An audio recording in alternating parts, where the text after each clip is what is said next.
Oo, one day. Pero Lunes, hala, kasi ngayon kaya mga Pinoy sa ulan ang dami.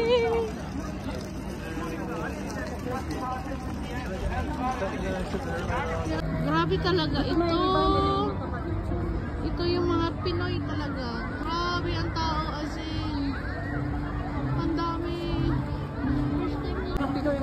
Pinoy mula doon. Pinoy hanggang dulo. Then, it must answer these questions. It cannot claim to be the guardian of the rule of law while violating its own principles.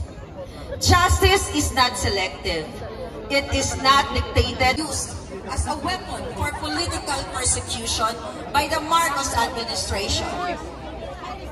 The world is watching, the Filipino people are watching, and history will judge. Mga kababayan, nakakalungkot dahil mismo ang ating presidente, ang Marcos Jr. administration, ay ipinagkanulo ang ating Pangulong Duterte na nagmahal, nagbigay ng mapayapang airport for 6 years, tinapos ang kanimbala, mga extortion sa airport. Natakot yung mga negosyanteng tuliin dahil sila ay mga tax evaders. Binigyan ng 10 days, I believe 24 hours lang, ay nagbayad si Lucio Tan ng multi-billions na taxes na naibalik sa mamamayang Pilipino. Nagpapasalamat po ako dahil ang nangyari kay Pangulong Duterte, although masakit sa kanyang pamilya, ito ay divine intervention para sa lahat ng mga Pilipino all over the world. Dahil kayo ngayon sa buong Europa ay nandito para ipakita ang pagmamahal not only for President Duterte, but sa lahat ng mga Pilipino sa buong mundo na kayo ay gising. Kayo ay nagmamahal sa bayan at hindi kayo Hindi nila nakikita.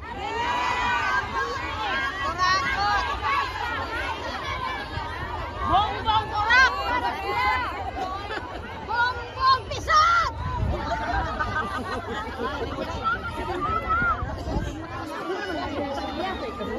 Alam nyo, madami sa mga kaibigan ko, galing ako sa middle class na family sa Davao City. So madami sa mga kaibigan ko doon.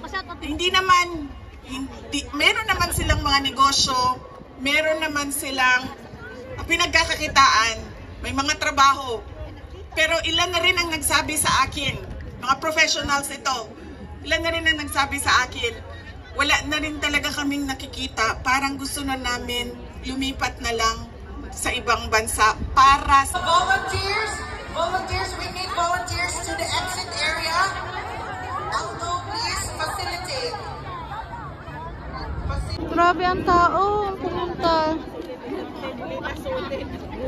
gulat ang mga dots niya.